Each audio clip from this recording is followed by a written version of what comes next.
감사합니다. 고맙습니다. 자, 호신쌤의 공개 특강에 와주셔서 고맙고요. 이제부터 우리 강의를 시작을 하도록 할게요. 저는 그 명리학 강의를 시즌제로 진행을 하고 있어요. 한 40강에서 50강 정도씩을 하나의 시즌 시리즈로 묶어가지고 진행을 하는데, 그 중간에 한 5개월 단위로 시즌과 시즌이 끝날 때 공개 수업을 열어서 호신쌤 강의를 좀 경험을 해보고 싶다 하시는 분들을 위한 공개 특강을 열고 있습니다. 제가 다음 주에 기초 완성반, 이제 기초 과정을 모두 종합해가지고 마무리를 짓는 기초 완성반 수업이 다음 주부터 시작하는데, 그래서 우리 지난주하고 이번 주하고 총 4강 동안 우리 공개 수업을 여러분들과 함께 되었습니다. 아무튼 반갑습니다. 네. 자, 이 중간에 공개 수업은요, 제가 어떤 강의 진도하고 무관하게 좀 하고 싶었던 얘기들을 공개 수업에 진행을 하고요. 대체로 이제 오신 분들이 명리학에 대한 이해도가 이제 천차만별이거든요. 저는 아무것도 몰라요 하시는 분도 있고, 조금 알아요 하시는 분도 있고, 좀 많이 알아요 하시는 분도 있고, 다양한 종류로 있을 거예요. 가급적이면 저는 조금은 알아요 라는 분들의 수준에 맞춰서 공개 특강은 진행을 하도록 할게요. 그 다음에 좀 공개 특강 시간에는 다른 데서 하는 강의가 아닌 좀 이곳에서만 들을 수 있는 그런 강의적인 내용들을 좀 찾아서 호신쌤의 주특기를 좀 잘 발현을 해가지고 강의를 하도록 하겠습니다. 자, 오늘 영상을 좀 보도록 할게요. 오늘 사주에 대한 얘기를 해드리면서 이 화면을 좀 보여드리고 싶습니다. 자, 형식을 보아야 하는가, 메시지를 보아야 하는가. 형식을 보아야 하는가, 메시지를 보아야 하는가.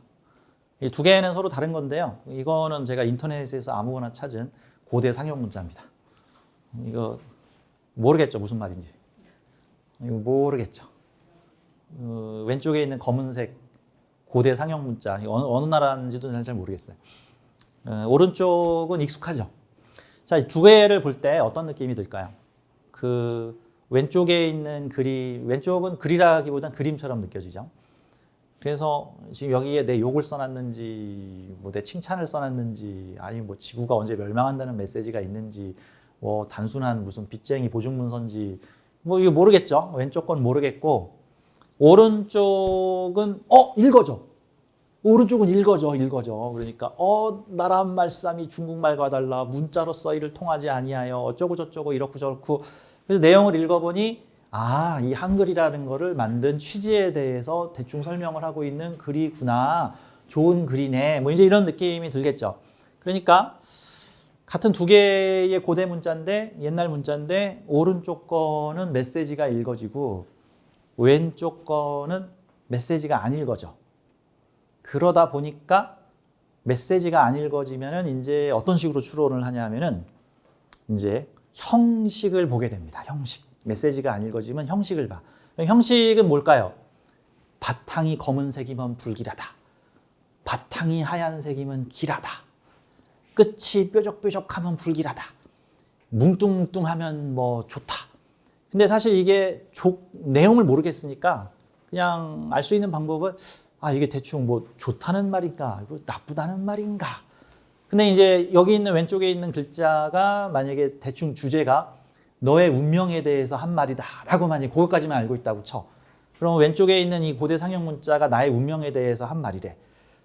그러면 주로 어떤 식으로 이제 보게 되겠어요? 이게 지금 나 부자 된다는 말인가, 나 거지 된다는 말인가, 이런 사람 만나라는 말인가, 저런 사람 만나라는 말인가, 직업을 이걸로 가지라는 건가, 저걸로 가지라는 건가. 근데 이걸 봐가지고는 도무지 강간무소식이니까 이제 거기서부터는 다른 사람들이 어떻게 해석했나를 봤더니 어떤 사람들은 배경이 검은색으로 되면 밤에 일하라 그런 식으로 이제 뭐 글자가 노란색으로 쓰여져 있으면 노란색이 너의 행운의 색이다.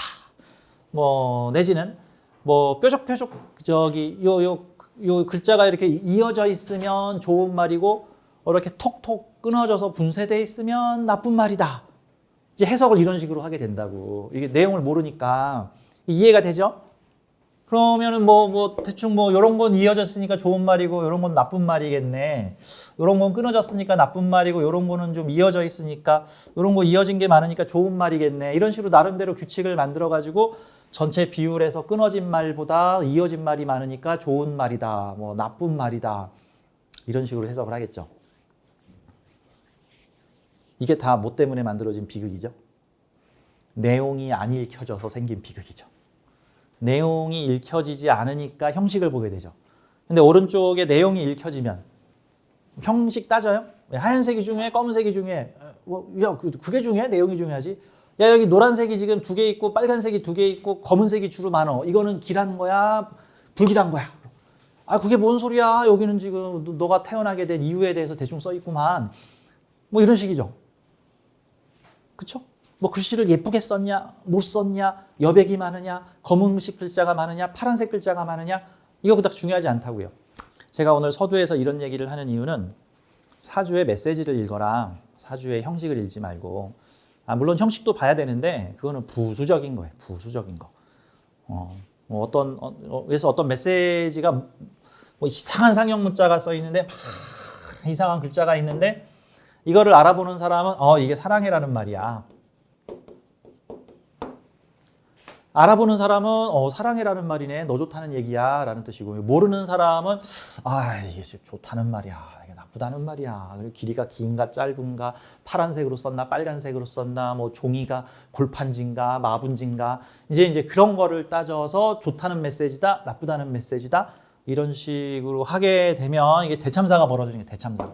그래서 우리는 사주를 공부할 때 사주 형식에 너무 연연하지 말고 사주에 쓰여 있는 메시지가 무엇인가를 읽자라는 개념으로 사주를 보면은 사주가 이제 조금씩 보이기 시작을 해. 그러면 사주가 조금씩. 자, 근데 우리는 한글을 알기 때문에 요게 이제 메시지가 읽혀지는데, 이 사주는 한자어로 쓰여 있고 전부 상징으로 쓰여 있는 말이라서 메시지가 잘 읽혀지지 않는다는 말이죠. 그래서 사주 공부 기초 때 하는 얘기가 천간 10글자와 지지 12글자를 열심히 무엇을 상징하는가를 주구장창 배워. 뭐 간목은 뭔가 솟구쳐 오르는 기운이고 새로운 거를 만들어내는 기운이며 처음 시작하는 기운이다. 뭐 이런 걸 읽어내고, 뭐 경금은 무언가를 단절하는 기운이고 무언가 결실을 거두는 기운이고 무언가를 심판하는 기운이다. 이런 식으로 되게 추상적이거나 주관적인 상징물들을 관념화시켜서 쭉 배운단 말이죠. 그러면 그 관념들을 섞어가지고 스토리를 만들면 돼. 근데 이제 우리 두 번째 내용을 볼게요.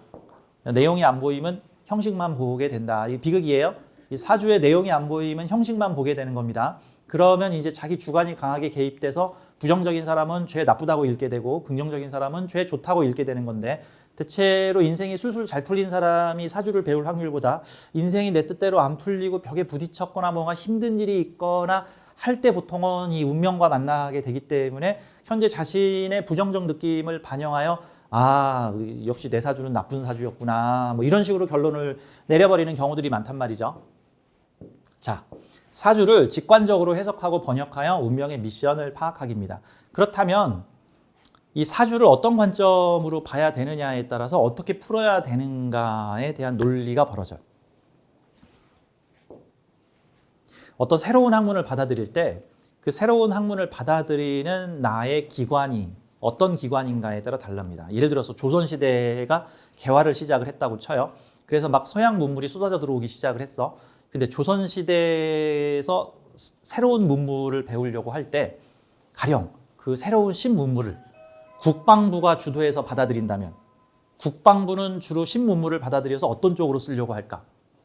무기 만들고 전쟁에서 이기고 권력을 장악하고 외적을 몰아내고, 그래서 주로 죽이고 살리고 하는 용도로 쓰려고 하겠죠. 만약에 국방부에서 신무기를 도입한다 그러면, 만약에 교육부에서 신문물을 도입한다 그러면 어떻게 하면 현대적인 공부를 시켜서 사람들을 개화시킬 것인가?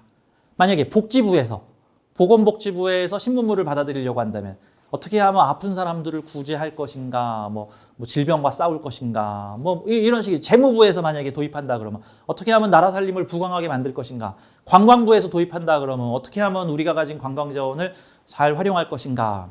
그런 것처럼 우리 마음속에도 다양한 측면의 기운들이 있는데 사주를 배울 때 내 안에 있는 어떤 부서에서 지금 사주를 받아들이고 있는가에 따라서 사주를 활용하는 도구가 달라져요. 그러면 내가 지금 분노에 차서 너무 억울해서 인생이 화가 나서 내가 지금 너무 힘들어서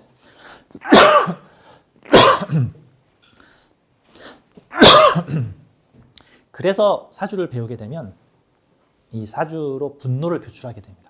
사주를 공부할 때 가급적이면 내 마음이 좀 평온한 상태에서 사주를 봐야지 사주가 있는 그대로 보입니다. 근데 평온하지 않은 상태에서 사주를 배우게 되면 사주로 투사합니다. 내 남편이 나를 힘들게 했다? 그러면 그 복수할 방법을 사주로 찾게 되고 내가 누구한테 사기를 당했다? 그 복수할 방법을 사주로 찾게 되는 것 같은 거죠. 그 가끔 정신과 의사 선생님들이 쓴 책을 보면은 머릿말에 이런 내용이 나와요. 정신과 의사는 정상인보다 정상이지 않은 한마디로는 미친 사람들을 많이 늘 만나게 되죠. 특히 중증인 사람들도 만나겠죠.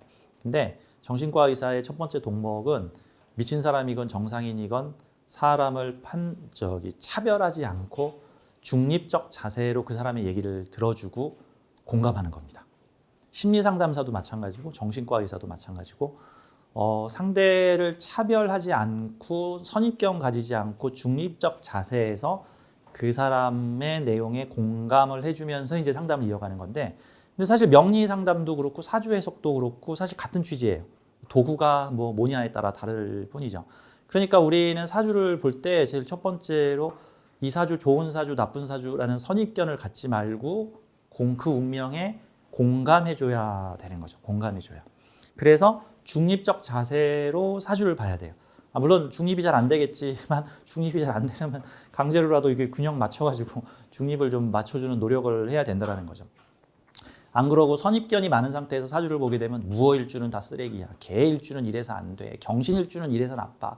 역시 목이 많으면 이게 문제군. 금이 많아서 이게 문제야. 수가 많아서 이게 잘못된 거야. 라는 관점을 가지고 보게 되면 왜곡되게 됩니다. 자, 우리가 이 앞 시간에 사주의 스토리를 보라, 형식을 보지 말라. 보지 말란 건 아니에요. 스토리를 보고 난 다음에 형식을 보면 큰 도움이 되지만 스토리 없이 형식만 보게 되면 이제 비극이 나오게 됩니다. 그렇죠? 아주 정중하고 예쁜 꽃다발과 함께 거기 편지지에다가 너 뒤졌어 이렇게 써놨는데 내가 만약에 그 메시지를 읽지 않으면 꽃과 함께 이렇게 화사한 그 종이에다가 예쁜 글자를 쓰고 왔으니 뭐 날 사랑한다는 소린가 보구나 이렇게 오해할 수도 있는 거니까. 근데 사실 그 형식이 중요한 게 아니죠. 거기 뭐라고 쓰여 있는가, 우리 오늘까지만 만나 미안해 해가지고 꽃을 보내는 것일 수도 있는 거니까. 그러면 사실 사주는 어떤 관점으로 접근을 해야 되냐 하면은요, 뭐 여러 가지로 치장할 수 있겠지만 좀 비슷하게 이해하기 쉽게 표현을 하자면 나의 운명 메시지라고 보자고요. 사주를 나의 운명 메시지.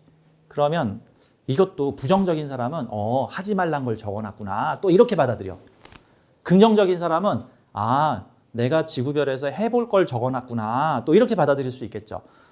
제가 명리 강의 때 늘 하는 얘기가 사주에 쓰여 있는 내용은 우리가 체험하고 경험해 봐야 될 운명 체험 계획서다. 이제 이런 식으로 저는 얘기를 하는데, 근데 사실 지금 한국 명리계가 뭐 다른 데도 좀 그렇겠지만 대체로 사주에 어떤 글자 많이 써 있으면 그거 하지 말라는 걸로 거꾸로 받아들여요. 사주에 수가 많잖아. 예를 들어서 8글자 중에 한 6개 수 있잖아요. 수. 수가 귀신이야, 귀신. 난 수가 많아서 배렸어. 이 수는 나한테 아주 나쁜 존재야. 그러니까 나는 수를 쓰지 않아야 돼. 이거 생각해 보세요. 이상하지 않아요? 지금 수학 전문학교에 갔더니 8개 커리큘럼 중에서 그 수학 전문학교에서는 8개 과목 중에 6개 과목이 수학 관련 과목이야. 그 학교에 가가지고는 왜 수학만 가르치는 거야. 난 배렸어. 난 수학하면 안 돼. 수학이 귀신이야. 그러다 어쩌다 한 번씩 하는 영어 수업이나 어쩌다 한 번씩 하는 국어 수업에 몰입을 해. 거꾸로 갔잖아. 수학 학원에 가면 영어, 국어 안 해도 돼. 수학만 잘하면 돼. 자, 애니메이션 학원에 갔어. 애니메이션 전문학교에 갔더니 거기는 8과목 중에 6과목이 주로 그림 그리는 용도고 한 2과목 정도가 교양 과목이야. 그 학교에서는 뭘 잘해야 돼? 애니메이션을 잘하면 돼. 그러면서 국어도 잘하고 영어도 잘하면 금상첨화겠죠. 자, 냉면집에서 김치가 맛있어야 돼? 냉면이 맛있어야 돼? 그치, 냉면집에선 냉면이 우선이야. 김치가 맛있으면 고맙지. 물론 칼국수집은 김치가 중요할 수도 있어. 냉면집에선 냉면이 중요한 거야. 그러면 내 사주에 수가 많어. 그러면 내 인생 프로그램을 지금 어떻게 짠 거야? 수를 마스터하라고 짠 거야, 지금. 영혼의 계획이 수를 마스터하라고 짠 거야. 근데 그 수를 미워하면 이제 팔자가 꼬이는 거예요, 이제. 그 수가 많아서 꼬인 게 아니라 내가 수를 싫어해서 꼬이는 거예요, 이제부터. 한마디로 수학 전문학교에 가서 수학 잘하면 인생이 그 학교에 가서 만사형통이겠죠? 근데 수학 전문학교에 갔는데 수학을 못하면 애로가 꼽히죠. 나는 수학을 못하고 영어를 잘하는데. 아니, 그럼 영어학교를 가지. 근데 이제 영혼들도요, 보통은 인생 체험 프로그램 짜가지고 올 때, 보통은 어린 영혼들은요, 좋아하는 과목 위주로 짜고요. 저기 이제 어느 정도 짬밥이 찬 영혼들은요, 좋아하는 과목 위주로 짜는 게 아니라 필요한 과목 위주로 짜요. 내가 못하지만 이걸 해야 돼. 그런 식으로. 그러니까 어떤 사람 사주에 비겁 막 비경갑제가 우르르 붙어 있잖아. 한 8글자 중에 한 5글자 비겁 붙어 있잖아요. 그러면 사람 관계 훈련하라고 지금 만든 사주야. 그리고 비겁들과 함께 재성하나 인성하나 식상하나 있잖아요. 그럼 여러 사람들과 함께 시장을 공유하고 재주를 공유하고 생각을 공유하라는 거야. 와, 이거 어려워. 이제 나 혼자서 하면 안 되나요? 아니, 네 사주에는 여러 명이 같이 하라고 돼 있는데. 게다가 또 비경갑제가 형충까지 하고 있어 봐. 막 진술충미로 토일주가 형충까지 하고 있으면 나하고 방향성 다른 사람들과 같이 머리 싸매고 좀 함께 해야 돼. 내가 보기에는 그 프로그램을 짠 영혼이 그게 좋아서 짰을 리는 없을 것 같아. 내가 보기엔 좋아서 짠 게 아니라 필요하니까 짠 거야. 필요하니까. 여러분들이 영어학원 가시는 분들 있죠? 영어를 잘해서 가요? 보통은 영어가 필요해서 가죠. 그렇죠? 미술 학원에 가시는 경우는 좀 좋아도 하는데 내가 잘 못하니까 더 잘해보고 싶어서 하는 그런 측면도 있겠지만, 그러니까 내 사주에 쓰여 있는 과목들은, 오행들은 이번 내가 지구별에서 체험하고 경험해 봐야 될 8개의 주요 커리큘럼 내지는 내가 경험하고 체험해 보게 될 주요 체험 과제.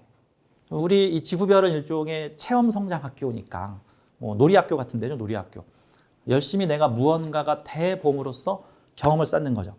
근데 인생이 좀 힘들고 어렵다라고 생각되면은 이게 딱 어떤 느낌이냐면은 그 중학교 때 반에서 한 중간 정도 하던 애가 무리해가지고 특 먹고 간 거야.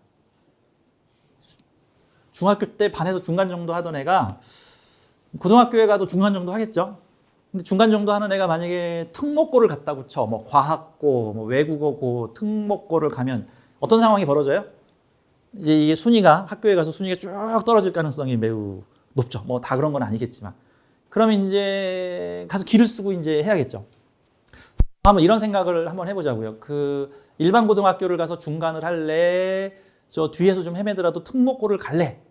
얘 선택의 갈림길에서 그 용어는 특목고를 가서 어떻게든 올라가겠습니다. 특목고에서는 중간만 해도 인서울을 갈 수 있으니까요. 이런 거죠. 한마디로 말해서 좀 벅찬 인생 프로그램을 짠 영혼들은 지구별 체험에서 좀 어렵고 힘든 경험과 체험을 많이 하게 돼요. 사람 관계도 내 마음 같지 않고, 돈 버는 관계도 내 마음 같지 않고, 직장 적응도 내 마음 같지 않고, 뭔가 성취를 이루는데도 내 마음 같지 않고, 그것 때문에 고통과 시련이 닥치게 될 텐데, 그 대신에 점수가 높아져. 무슨 점수? 영혼 성숙 점수. 영혼 체험 경험치. 우리 죽을 때 돈을 못 가져가는데 하나 가져가는 게 있어. 경험치를 가져가요. 나 혼자의 경험치가 아니야. 우주 모두의 경험치야. 모든 우주의 경험치야. 내가 가서 고생 직사게 하고 올라가면은 우주 경험치가 확 높아져. 내가 우주의 발전에 기여를 엄청 많이 한 거야. 일종의 저는 가끔 사람의 운명을 보다 보면 꼭 머릿속에 뭐가 연상되냐면 실험실에 생쥐 가지고 생쥐 실험하는 듯한 느낌이 드는데, 실험실에서 무슨 신약을 만들겠다고 막 생쥐 실험을 한단 말이죠. 그러면 생쥐를 갖다 놓고 그 생쥐의 미로 상자에 일정한 세팅을 해놓고 생쥐들이 어떤 생태를 보이는지를 막 실험을 해, 연구를 해. 근데 예를 들어서 99마리의 똑같은 행동을 하는 생쥐와 한 마리의 특이한 행동을 하는 생쥐가 있다고 쳐. 그러면 그 연구자들과 과학자들은 어떤 생쥐한테 주목하게 될까? 그치, 한 마리의 특이한 생쥐가 있어. 예를 들어서 99마리의 생쥐는 예를 들어서 식량 5일치와 생쥐 10마리를 넣어놨더니 막 생쥐끼리 피 튀기게 싸우고 물어 죽이고 난리가 나더라. 근데 어떤 생쥐가 그걸 양보했어. 자기도 힘이 있는데 다른 생쥐 먹으라고 줬어. 그러면 이제 실험실의 연구자들은 이야, 이 생쥐 대단한데, 야, 자기가 먹을 걸 자기 가족한테 양보했어. 이야, 이 생쥐 실험하자. 그러면 이제 그 생쥐를 가지고 또 실험을 해. 그러면 좋아. 더 힘들게 만들었을 때도 양보하나 보자. 어느 선까지 양보하나 보자. 그러면서 더욱더 가혹한 환경을 만들어서 얘가 어디까지 버티나 보자를 연구를 하죠. 그 생쥐는 그 연구소에 아주 지대한 발전을 하게 됩니다. 지대한 발전을 하게 되죠. 그러니까 어떤 면에서는 그냥 평범하게 사는 게 장땡이야. 이거는 99마리의 생쥐고 우주에서 별로 안 쳐다봐요. 그 다음에 나는 좀 특이한 인생을 살아가시는 분들, 왜 남들한테 안 일어나는 일이 왜 나한테는 일어나지? 뭐 이런 일이 생긴다 그러면 지금 연구자들이 날 모여서 관찰하고 있구나.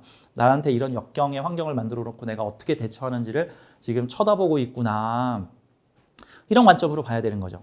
자, 우리는 운명을 볼 때 그래서 사주라는 거는 운명에 쓰여진 메시지인데 어떤 메시지냐 하면은 이번 지구별 체험에서 너가 경험하고 체험함으로써 성장해야 될 내용에 대해서 얘기해 준다라는 개념으로 사주를 보자고요.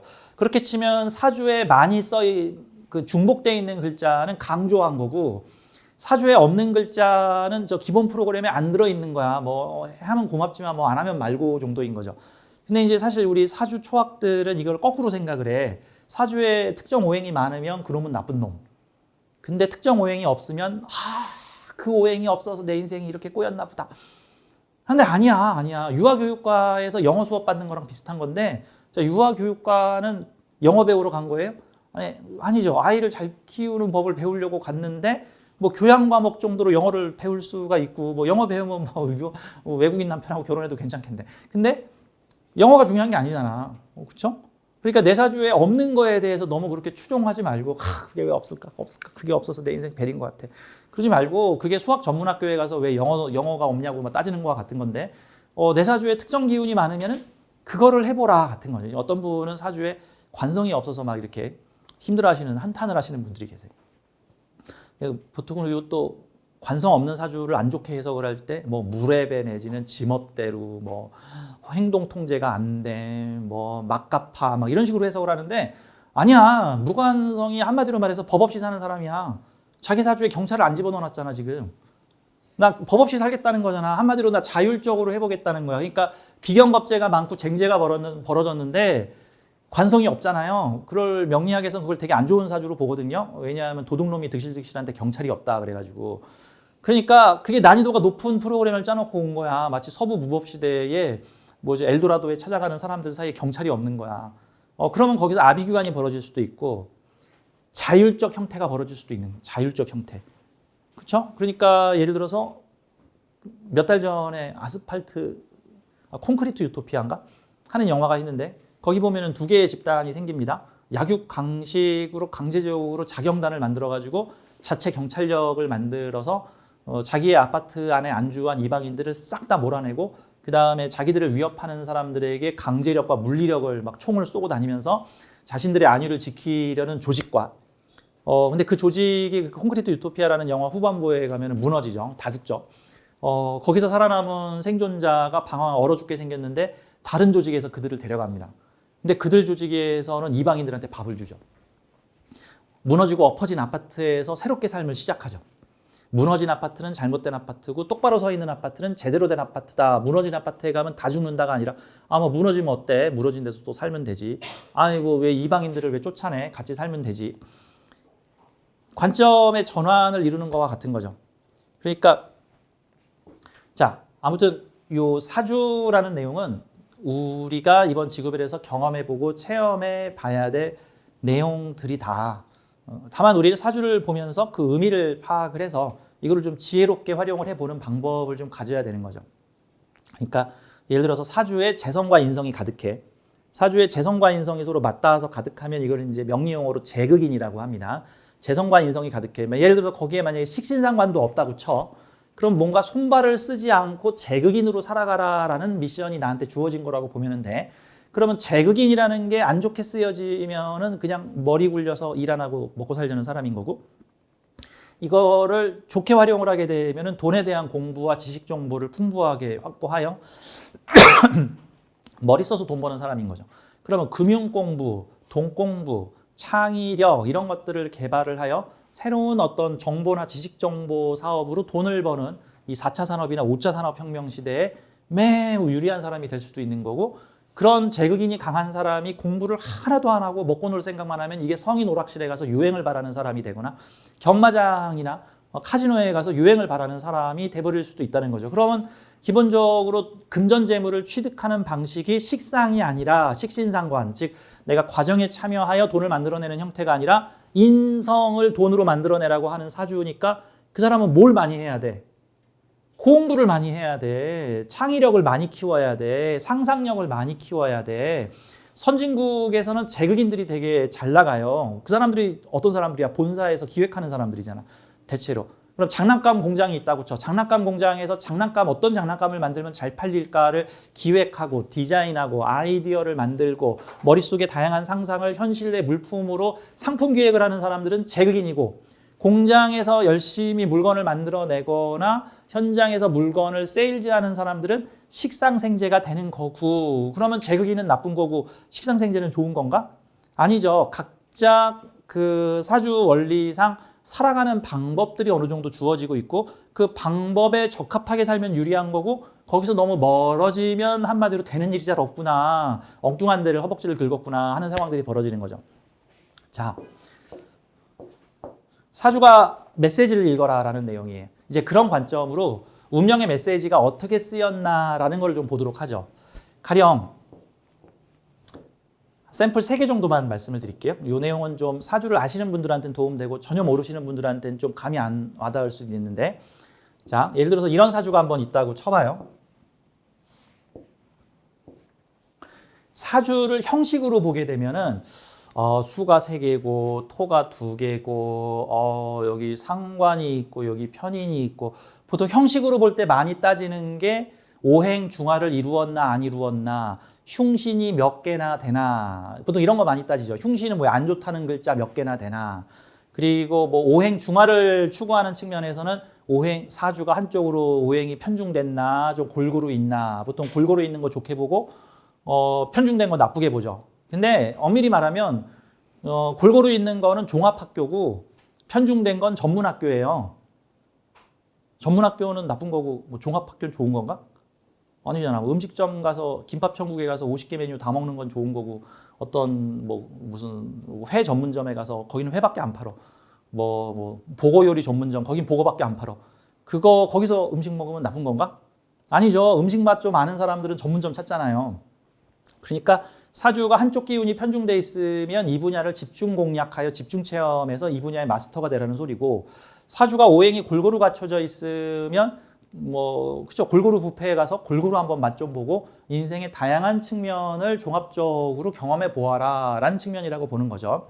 그러니까 의도 자체를 파악하자는 거예요. 근데 이제 편중된 사람들은 내가 왜 편중되게 짰을까? 골고루 짤 걸. 이러고, 또 골고루 짠 사람들은 나 뭐 하나 잘하는 게 없네. 나도 좀 편중됐어야 뭔가 하나 잘하는 게 생길 텐데. 이런 식으로 서로 상대방 내가 그 결핍된 거를 부러워하는 형태인데, 아니에요. 다 뜻이 있어.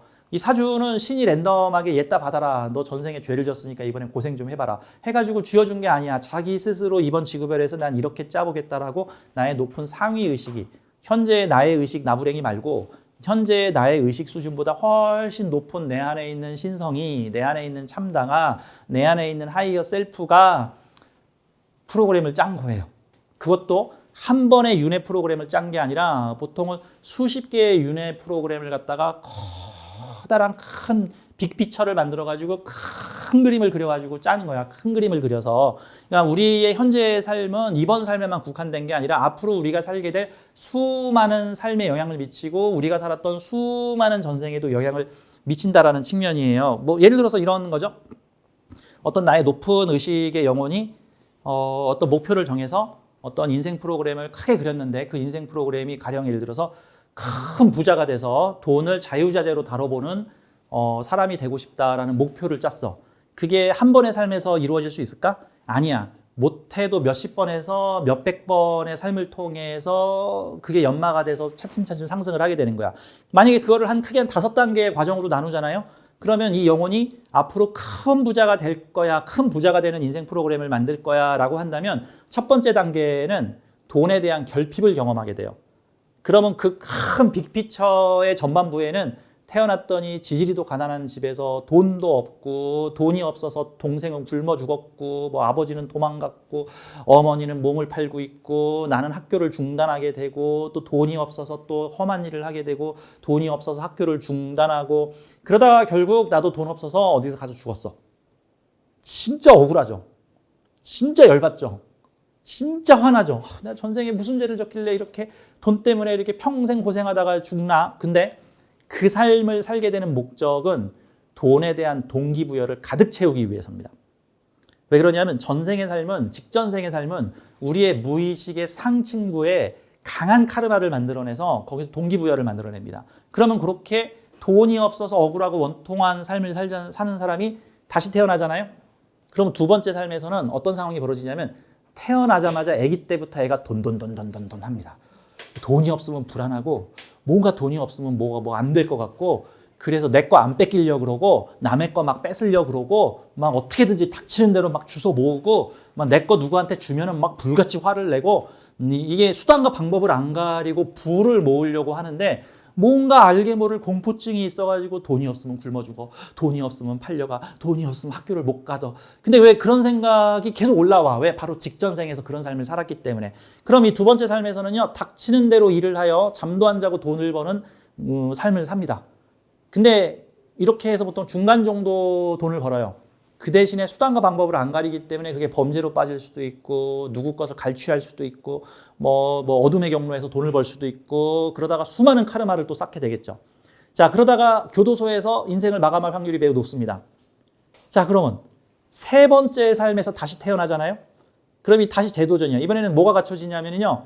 돈을 벌어야 된다는 결핍증과 함께 불법 탈법을 저지르면 안 된다라는 이렇게 또 붙어서 옵니다. 그럼 여기서부터는 좀 정상적인 방법으로 돈을 법니다. 근데 그 전에 돈에 대한 수완을 발현했기 때문에 해보지도 않은 일에 상당히 능숙한 돈 버는 능력을 발휘합니다. 처음 가는 영업사원인데 영업도 잘하고 사람들한테 물건도 잘 팔고 여기저기 돈 되는 것들 메시지 잘 찾아다니고 무역도 잘하고 아이템도 잘 선정하고 왜? 전생에 웬만하면 해봤으니까. 자, 세 번째 삶에서 어느 정도의 부자를 이루게 되는데요. 이게 좀 더 쌓여서 네 번째 삶에서는 아주 큰 부자가 됩니다. 근데 문제는 이 세 번째 삶에서 졸부를 했기 때문에 졸부는 뭐죠? 돈을 벌었는데 존경을 받지 못하거나 가족들 간에 분쟁이 생기는 경우들이죠. 뭐 자식들이 아버지 빨리 죽어야 유산 받을 텐데 이런 소리 듣는 경우들.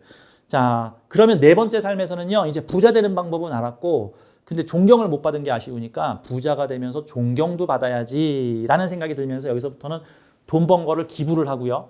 직원들이나 사원들한테 대접을 잘해주고요. 수당도 많이 줘. 세 번째 삶에서는 악착같이 나만 벌었는데 남한테 돈 안 나눠주고 네 번째 삶에서는 그러면 졸부가 아니라 존경받는 부자가 됩니다. 그러면 이걸로 부자 과정이 얼추 끝나요. 근데 마지막 졸업 단계가 있습니다. 마지막 졸업 단계에서는요. 다시 태어났잖아요.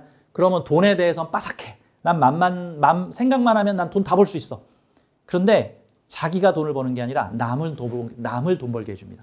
그래서 돈 버는 비즈니스 방법을 설파하거나 돈 버는 시스템을 구축하여 이런 식으로 돈을 벌어라. 부자가 되는 15가지 방법, 부자의 마음가지 20가지, 카네기의 인간관계론, 사람을 얻어라, 뭘 해라, 부자가 되는 무슨 법, 이런 각종 경제 방식이나 부자 멘토의 방식을 만들어냅니다.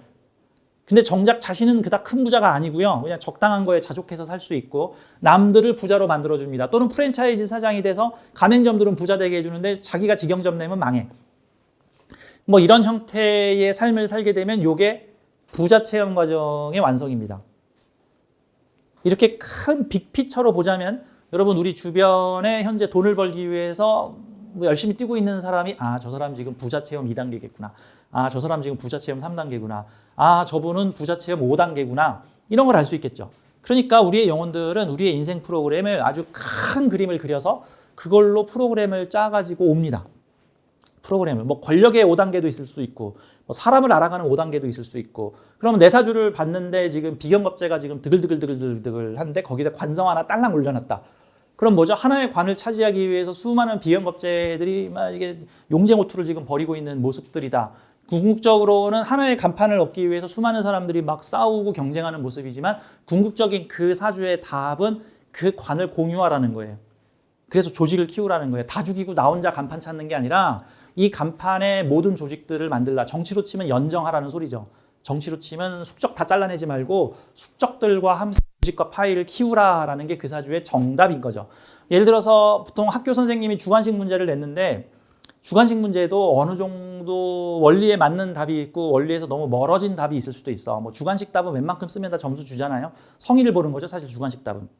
그러니까 우리는 사주를 보고 문제 출제자의 의도가 무엇인가, 어떻게 살아보라는 것인가, 무엇을 주로 경험하게 될 것인가라는 의도를 우리의 에고의 입장으로만 너무 판단하지 말고, 좋다 나쁘다를 따지는 에고의 입장으로만 보지 말고 이 사주의 본래의 의미의 메시지가 무엇일까, 물론 100% 알 수는 없겠죠. 이건 마치 중학생들이 모여가지고 야, 우리 역사 선생님이 이 주관식 문제를 왜 냈을까? 그리고 지금 모여서 얘기하고 있는 거와 같은 거야.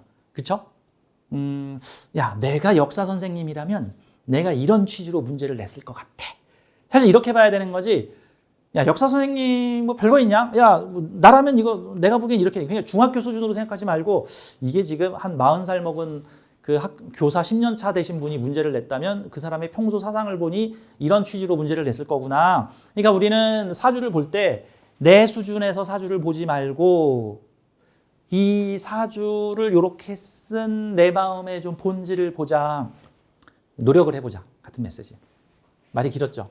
자, 그럼 만약에 이런 사주가 만약에 있다고 쳐봐요. 그러면은 이거 형식 분류를 하게 되면은 아, 이거 수가 많은 것 같은데 그 명리에서 안 좋다는 겁재도 들었네. 이게 형식 보는 거예요.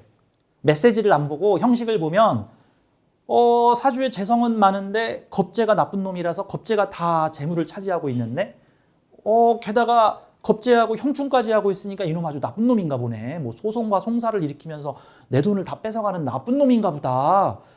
근데 또 보니까 상관이라는 것도 있네. 상관이 관제구설 12의 원흉이라던데 겁재하고 상관이 아주 안 좋다던데 겁재가 있는데 관성이 없네. 뭐 경찰이 없구나. 이거 어떡하면 좋아? 인성이 들었는데 편인이네. 편인 안 좋다던데. 추고원진도 있네.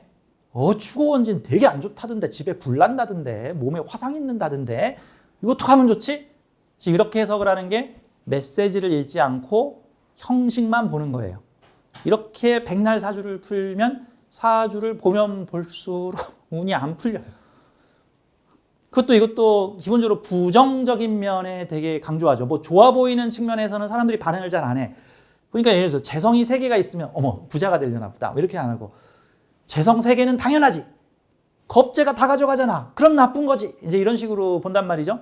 그러니까 그렇게 보지 말자고 좀 더 가야 돼. 그러면 형식을 보지 말고 스토리를 보려면 어떻게 해야 되냐면은 이 사주의 형식은 한마디로 여기에 메시지가 쓰여 있는 거야. 어떻게 살아가라, 무엇을 경험하고 체험하고 어떻게 살아가라는 메시지가 이곳에 한 줄 요약돼서 쓰여 있어. 그럼 그 메시지를 이렇게 한번 해석해 보죠. 호신쌤은 이렇게 해석을 해요. 사회에 다양한 금전 재물 활동이 보이지 않게 숨어 있다. 잘 드러나지 않는, 비활성화된, 잘 보이지 않는. 원래 수라는 기운을 천간으로 올리잖아요. 그럼 보이지 않는 걸 왜 천간에 올렸을까? 보통 이런 경우가 안 보여주려고 그랬는데 봤네. 뭐 이런 거 같은. 내가 샤넬백에 보자기를 하나 얹어가지고 이렇게 굳이 샤넬백인 거 모르게 갔는데 뒤에 있는 사람이 옆에 살짝 비춰진 걸 보고 야, 너 샤넬백이구나. 그러면 아유, 나 안 보여주려고 그랬는데 어떻게 알아버렸네. 내가 이게 일부러 과시한 거 아니야. 뭐 이런 거 같은 내용이에요. 그래서 실제로 알아봐 주길 바라는 거죠. 천간으로 올렸다는 건 알아봐 주길 바라는 거야, 이게. 그러니까 이렇게 되면은 사회에 보이지 않는, 잘 드러나지 않는, 남들이 잘 모르는 또는 근원적인 활성화가 덜 된 수면 밑에서 작동하고 있는 그런 많은 일거리, 내가 소유하고 다루어야 될 일거리가 있다는 거예요. 그럼 일단 이 사주는 내가 살아가는 사회가 어떤 사회냐 하면은 일이 많은 사회야. 근데 그런 곳에 나보다 먼저 뿌리 내리고 그 일을 하고 있는 사람들이 있어. 그들이 누구야? 이 사람들이야. 그러니까 내 앞에 수가 있었는데, 그러니까 태초에 내가 태어났더니 내가 살아가는 사회는 술토라는 사람들이 여러 재물을 다루고 있었더라가 되는 거예요. 이게 내 재물인데 웬 술토가 나타나가지고 내 재물을 뺏어갔다. 이거는 아주 유화적인 해석이에요. 그냥 4살짜리 꼬맹이가 저기 엄마가 저 동생하고 나눠 먹으라고 쪼꼬바를 2개 줬는데 왜 내 쪼꼬바를 동생이 가져가는 거야? 그 동생이 나쁜 놈이야? 그 형이 나쁜 놈이야? 아니 동생 하나 형 하나 가지라 그랬더니 정확히 보자고. 이렇게 한 묶음, 이렇게 한 묶음. 이 돈 내 거야, 얘네 거야? 겁제 거야, 원래. 겁제 거. 사회궁에 재성 있고 겁제 있으면 그거 겁제 거야. 겁제 거. 겁제가 먼저 다루던 거야. 그러면 내 앞에 술토라는 사람들이 표방하고 다루고 있던 다양한 일거리들이 있었는데, 그런데 기축에 암시를 하고 있는 나. 일주를 나의 정체성으로 보자고요. 기축이라는 내가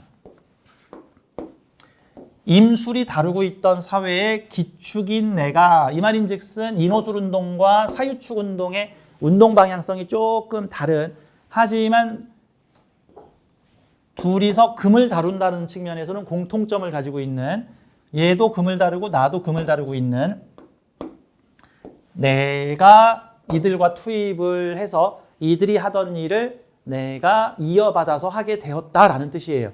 이분들은 선배님들 정도 되겠죠. 뭐 부모가 될 수도 있고, 뭐 선배가 될 수도 있고, 그 업종에 먼저 일하고 있는 사람들도 될 수가 있는 거죠. 그래서 이들이 천간에 올린 일을 나도 같이 해주게 되었다. 이런 경우가 뭐 선배 따라 일을 하게 되었다. 부모님 회사에서 일을 하게 되었다. 무슨 조직에 들어갔는데 그곳에 그 일을 열심히 잘하는 사람들이 있었다. 이런 형태들인데, 그들과 내가 방향성이 좀 다를 것이다를 의미를 하는 거예요. 그러면은 나쁜 거군요가 아니라 조종해야 될 일이 많은 사람들이다. 협의를 해야 된다.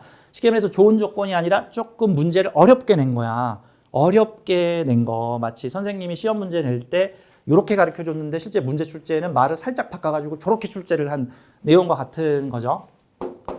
자, 그러면 궁극적으로 이사주의 운명의 메시지는 뭐냐면, 그들과 함께 협의하고 조종하면서 사회에 있는 금전 재물을, 술토의 재주와 나의 재주를 함께 섞어서, 이 축토에도 금이 있고 술토에도 금이 있죠. 그렇죠? 특히 축토는 원래 경금을 인묘시키는 애인데, 원래 인묘된 경금을 다시 끄집어냈다라는 뜻은 보통은 내가 안 하려고 했는데 하게 됐다. 보통은 킬러 영화에서 아주 흔한 클리셰 있죠. 나 더 이상 사람 안 죽여야지 하고는 뭐 그 킬러 무기를 땅속에 묻어놨는데 갑자기 악당이 와서 우리 집 개를 죽이니까 열받아가지고 내가 안 하려고 했는데 땅 파가지고 그 있죠? 키아누 리브스가 그 영화 찍었죠? 그 존 윅에서 자기 강아지 죽으니까 열받아서 나 이제 킬러 마지막이야. 나 킬러 은퇴했어 했는데 다시 땅 속에 묻었던 무기를 끄집어내서 이게 이렇게 올라가면 이게 땅 속에 내가 안 하려고 했던 무기나 끄집어냈다. 원래 축토가 하는 일이 뭐예요? 사유축을 여기까지 하자. 이제 그 다음은 그만하자. 이제 인모진 축은 사유축 마치고 그 다음에 이제 축 다음이 인이잖아요. 이제 목의 세상이 시작되니 더 이상 금 꺼내지 말자라고 축에서 집어넣은 건데, 시주가 경오면은 다시 꺼낸 거야. 다시 끄집어내서 올려서 겁재와 함께 사회에 있는 금전 재물을 생하자. 식상생재는요, 1,000원을 2,000원으로 만드는 게 식상생재예요. 원래 1,000원인데 2,000원으로. 그 1,000원이 다 소진되면 다시 채워 넣는 거. 예를 들어서 낚시꾼이 낚싯대와 물고기가 있으면 그 낚시를 통해서 잡은 결과물인 물고기는 재성이 되는 거고, 물고기를 잡는 도구인 낚싯대는 식상이 되는 거죠. 뭐 만약에 물고기를 잡았는데 뭐 강아지가 물어가고 뭐 동료들이 가져갔어. 그러면 보통 뭐라 그러죠? 뭐 또 잡으면 되지 뭐. 또 잡으면 되지 뭐. 내가 낚싯대 들고 왔는데 물고기가 10마리 있었어. 지금 기존의 낚시꾼이 물고기 10마리를 잡아놨어. 근데 내가 낚싯대 들고 나타났어. 그럼 내가 낚시를 하면 15마리, 20마리가 될 수 있는 거야. 그러니까 내 앞에 있는 이 겁재는 많은 일거리를 가지고 있지만 이 일거리를 생하는 능력은 부족한 사람이야. 근데 내가 그들의 일을 도와주면서 내 재주와 그 사람이 활용하지 않고 있던 재주를 끄집어내서 시장을 활성화시켜주는 거죠. 그러면 이거를 현실에서 스토리화하면 어떤 스토리가 많이 연상될 수 있을까? 내가 만약에 옷가게에 가서 일을 했어. 근데 옷가게 주인은 몇 년 동안 비슷한 매출을 내면서 가게를 운영을 하고 있었어.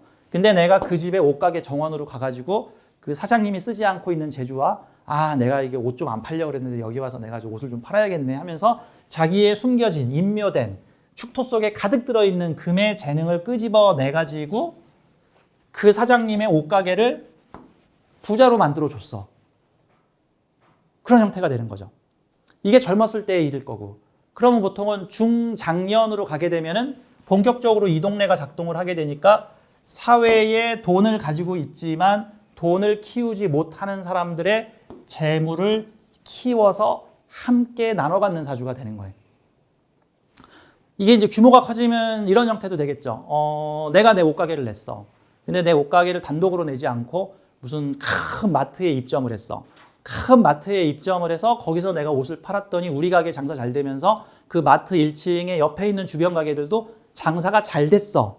같은 형태들이죠. 그 남한산성에 가면 음식점들이 쭉 깔려 있는데 거기 보면은 아주 특별한 음식점들이 핵심 포인트들이 있어. 그 진짜 손님이 구름같이 몰리는 곳인데 그 식당은 남한산성 정상에서도 오솔길을 따라서 한참 차로 올라가야 돼. 그 끄트머리 맨 끝에 그 식당이 있어. 그래서 사람들은 그 유명한 식당을 찾아가기 위해서 그 오솔길을 올라가, 차로. 그러다 보니까 그 오솔길 사이에 다른 식당들이 막 생기기 시작을 했어. 자, 그 식당에서는요, 그 끝에 있는 식당이 없으면 중간에 있는 식당은 다 망해요. 끄트머리에 옛날에 봉주루라고 하는 그 데이트 성지이자 불륜의 성지가 있었는데, 저 팔당에 봉주루라고 하는 대형 카페, 요즘 베이커리 카페가 아주 많이 생겼는데 10몇 년 전, 20몇 년 전엔 그 몇 군데 없었어요. 그래서 그 미사리, 양수리 이런 곳에 그 봉주루라고 하는 아주 유명 카페가 있었는데 그 카페를 가려면 정말 꼬불꼬불한 길을 타고 들어가야 돼. 그 양수리에 수많은 사람들이 모이면서 차를 몰고 오는 사람들이 모이면서 그 주변에 모텔, 호텔, 숙박업소, 카페 이런 거 저런 거 요런 식당 저런 식당 요런 식당들이 줄줄줄줄 들어서게 되는 거야. 이 사주가 그런 사주. 그러면 자, 내 앞에 잠자고 있는 시장을 가지고 있는 사람들이 있어. 근데 나는 이 시장을 내가 다뤄줄게. 내 재주를 꺼내가지고 이 시장을 키워줄게 하는 형태죠. 다음 또 하나. 이 수에너지는 어떤 사주냐면 수에너지는 비활성화된 에너지예요. 이게 찬물이야, 찬물. 화에너지는 뜨거운 물. 그렇죠? 뜨거운 물은 활성화된 에너지죠. 전자분자가 막 요동을 치는 거고 요 수에너지는 전자분자가 그냥 최소한으로만 움직이는 거와 같은 거예요. 그래서 보통은 수에너지가 많으면 잠자는 잠재력이 많은 사람 정도로 보면 돼. 거기다가 화에너지를 들이대면은 잠자는 에너지를 가열시키게 되는 거예요. 마치 우리 집 냉장고에 냉동고에 밀키트가 지금 가득 들어있는데 밀키트 그냥 먹을 수 있어요? 불로 조리를 해가지고 가열해서 먹어야 맛있겠죠. 이걸 전자레인지로 가열을 하는 게 화를 들이대는 거야. 그러면 이 사주의 이 오화는 어떤 능력을 가지고 있을까? 인성이니까 표면적으로는 나의 생각 아이디어죠. 나만의 생각, 편인이니까 좀 독특한 생각, 창의적인 생각, 화기운이니까 뜨겁고 열정적인 생각, 독특하고 창의적이고 뜨겁고 열정적이면서 화에너지를 요즘 현대물상으로 표현하지만 핫, H-O-T, 핫플레이스, 핫아이템 뭐 이런 거. 그러면 나의 핫한 생각과 재주를 통하여 오수락, 오해합하면서 사회궁의 재성을 활성화시키고 생해주는 형태. 그래서 이런 사주를 보고 겁재를 조심하라라고 해석하면은 거꾸로 해석을 한 거죠. 겁재의 재물을 키워주는 일을 하라. 그래서 너도 돈을 벌어라. 장점, 내 자본이 안 든다. 같은 형태죠. 어떤 큰 가게가 활성화되지 않은 곳인데 내가 가서 나의 새로운 시스템이나 내 재능을 발현했더니 그곳에서 수익이 확 나게 되면은 자, 수익 반띵 내 거, 반은 가게 주인 가지세요. 내 자본 안 들잖아. 이런 형태들이. 그래서 이런 형태들은 사주를 형식론으로 보게 되면 겁재 나쁜 놈, 편인 나쁜 놈, 상관 나쁜 놈이니까 동업하지 말고 상관짓 하지 마시고 편인 생각하지 마시오.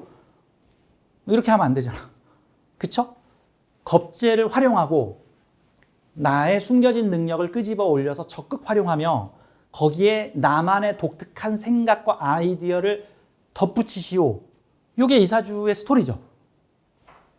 그럼 이 사주의 해석이 된 거야. 그럼 사실 사주라는 게 좋은 글자, 나쁜 글자나 좋거나 나쁜 거를 말하는 게 아니야. 이런 삶을 살아보라는 거고 이런 삶을 살게 될 때 우주가 도울 거고 하늘이 도울 거다라는 뜻이에요. 근데 만약에 정반대로 겁재 안 쓸 거고 상관 나쁘다고 하니까 절대 상관 안 꺼낼 거고 보통 이렇게 이 자리에 편히 있으면 나만의 독특한 생각인데 나 그런 생각 안 할 거예요 하면 곤란한 거죠. 만약에 이런 사주가 지금 청소년이다. 중학교, 고등학생, 초등학생이다. 어머니가 좀 사주를 배우셔서 우리 아들이나 딸 사주가 이렇게 생겼는데 우리 아들은 어떻게 교육시키는 게 좋을까요? 그러면 뭐라고 얘기를 해줘야 될까?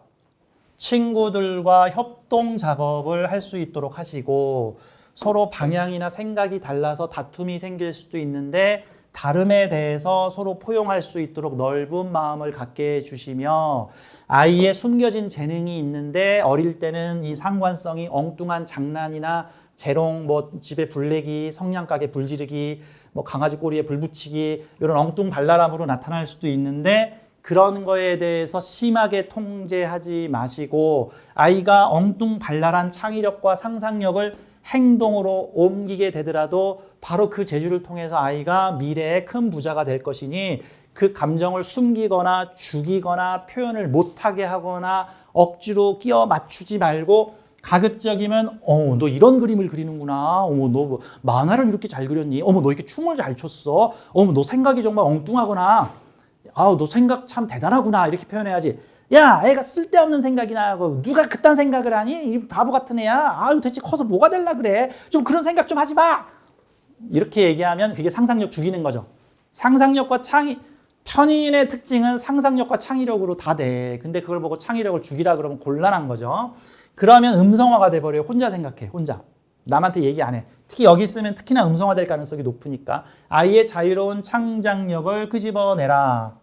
근데 여기 있는 4개의 글자가 개인의 정체성을 말해주고 있는 모습이자 미래의 나의 인생 프로그램이기도 한데 심리적으로 기축은 어떤 사람이에요? 자기인묘일주죠. 무술, 뭐 병술, 뭐 기축, 이런 임진, 이런 일주들의 자기인묘일주들은요. 마치 거북이 목과 같아요. 거북이는 몸통 속에 팔다리를 쏙 집어넣을 수도 있고 탁 펼칠 수도 있고 스타크래프트 캐릭터로 치면 럴커예요. 럴커. 스타크래프트를 잘 모르시는구나. 그 럴커라고 그 땅속에 팍 숨어 들어가지고 적이 나타나면 똥집을 막 찌르는 이런 그 뭐 가시생물 같은 그게 있어. 럴커야 럴커. 이게 그러니까 기축은 자신을 반쯤 집어넣고 다 드러내지 않는다 정도로 보면 돼요. 게다가 또 해자축의 일원이기 때문에 비밀이 많다, 숨기는 게 많다, 내적 무한한 세계를 가지고 있는데 그 내적 무한한 세계를 굳이 밝히려고 들지 않는다 같은 거예요. 근데 그런 사주에 오화가 뒤에 있으면은 때가 되면 기축의 모습에서 자신이 숨겨왔던 금의 활동을 마구 펼치기도 하고 축토라는 곳은 차갑게 얼어붙어 있는 땅인데 거기서 갑자기 뜨거운 용암 같은 편인을 발현시키기도 하는데 보통 이런 형태가 내가 좋아하고 적성에 맞는 일을 하게 되면 사람이 열정적으로 변한다 같은 거예요. 평상시에는 그냥 얌전히 가만히 있다가 갑자기 무슨 일 하지 않으면 그러자 그건 내가 잘하지 내가 생각해 놓은 게 있어 막 같은 이런 특성이죠. 근데 그게 뭘로 발현될지는 잘 모르죠. 많이 경험을 해봐야 되겠죠. 이 사주가 어릴 때 만약에 부모가 사주를 보러 온다면 그렇게 얘기를 해주면 좋겠죠. 근데 부모가 너무 경직되면 곤란하고 특히 무관성 사주 아이와 관성이 많은 부모와의 갈등이 좀 많아요. 보통 관성이 많은 사람이라는 뜻은 어떤 세상의 어떤 규칙과 틀과 매뉴얼을 만들어 놓고 그 규칙과 틀과 매뉴얼에서 벗어나는 울타리를 벗어나는 행동을 잘 용인하지 않습니다. 잘못됐다라고 생각해. 사람은 이래야 돼. 20대는 이래야 돼. 여자는 결혼해서 애를 몇은 낳아야 돼. 대학생은 이래야 돼. 학생은 이래야 돼. 무슨 학교를 가면 이래야 돼. 무슨 상황에서는 이래야 돼. 이래야 돼. 이래야 돼. 이거를 전부 다 매뉴얼을 만들어 놨어. 정관이면 보편적 매뉴얼에 가깝고 평관이면 자기만의 좀 특수한 매뉴얼을 만들어 놨어. 그러니까 보통 관성이 많은 부모는 이런 무관성 자녀를 보면은 너 왜 이러니? 너 왜 저러니? 너 왜 저러니? 할 수도 있는 거죠. 그러니까 각자 다름을 인정해라. 그리고 사람과의 관계를 통해서 이렇게 큰 시장을 가지고 있는데 그 큰 시장에 내 재능 발현해서 하는 사람이다. 뭐 가끔 그 죽은 상가에 보면 가끔 그걸 뭐라 그러죠? 나라시 장사라 그러나? 그 죽은 상가에 한 2달 동안 공간을 아주 싸게 빌려가지고 거기서 무슨 떨이 상품 잔뜩 팔고 2달 동안 팔고 뭐 1달 동안 특별 세일 이번 아니면 기회 없음 그러다가 갑자기 확 챙겨서 가시는 분들 계세요? 이거죠 이거. 이게 활성화되지 않은 재성을 가진 사람한테 내가 보기엔 이걸로 돈 벌 수 있는데 내가 돈 벌어서 이거 활성화 시켜가지고 돈 벌어가지고 우리 서로 나눠 가지자. 내가 자리값 얼마 줄게. 자, 그러니까 이런 형태는 나와 다른 사람들과의 동업 협업이 필요한 사주구나. 그거를 배우려고 왔구나. 그런 쪽으로 본인이 원하든 원하지 않든 자꾸 그런 형태의 기회들이 오겠구나라고 보는 거죠. 그러니까 사주는 아까도 말했지만 메시지를 보라. 나 어떻게 살라고 인생 체험 계획을 써놨는가 메시지를 보라. 형식을 보지 말고. 자, 사주의 메시지가 읽어졌으면은 그 다음은 여기에 있는 뭐 흉신이니 뭐 토가 많아서 배련이, 수가 많아서 배련이는 다 이제 뒷전으로 물러가는 거야. 아니 그게 중요해? 이 겁재가 돈 가지고 있는데 내가 그 사람들의 돈을 내가 다뤄주겠다. 키워주고 뜨겁게 달궈주고 그래서 같이 살면 되지. 물론 이런 형태의 사주에서도 문제들이 있겠죠. 이 미션이 숙련되지 않았을 경우에는 어떤 문제들이 생길까? 분명 시행착오들이 있겠죠. 내가 돈을 벌어다 줬는데 술토가 입마이 포켓할 수도 있겠죠. 충분히 내 몫을 떼주지 않았을 수도 있죠. 아니면 서로 금생수를 해주는 과정 중에 축술형이 좀 심하게 도져가지고 중간에 계약이 깨지거나 서로 파토가 날 수도 있겠죠. 뭐 그럴 때 내가 손해를 볼 수도 있겠죠. 심할 경우에는 소송송사 돈 때문에 일해주고 돈을 못 받든가 아니면 일하다가 건물에 뭐 손상이 났다고 나한테 엄청난 피해 보상을 요구를 하는 바람에 문제가 크게 터질 수도 있겠죠. 그런 형태들도 일어날 수 있다. 근데 그것은 내가 이 프로그램을 체험하면서 일어날 수 있는 그리고 또 내가 넘어서야 하는 그런 상황들이다라고 봐야 되는 거죠. 숙련도가 높은 영혼은 웬만하면 무난하게 넘어갈 거고 이 숙련도가 떨어지는 영혼들은 아무래도 그런 시행착오를 좀 세게 겪을 수도 있고 같은 형태죠. 근데 다짜고짜 겁재를 조심하라, 편인 쓰지 마라, 상관짓 하지 좀 마라. 그리고 이제 이 사주를 가지고 저주를 때리는 경우들이 있죠. 저주를 때리는 경우들. 완전히 형식론에 매몰된 건데 이 사주에 저주 때리면 여러분 뭐라고 때리겠어요? 이 사주 여자라고 치면. 남자 없다. 남자 없다. 이거를 이제 심하게 말하면 남편복 없다. 남편복 없다. 이걸 뭐라고 표현할까? 이게 남자보다 더 벌 사주죠. 남자보다 더 벌 사주예요.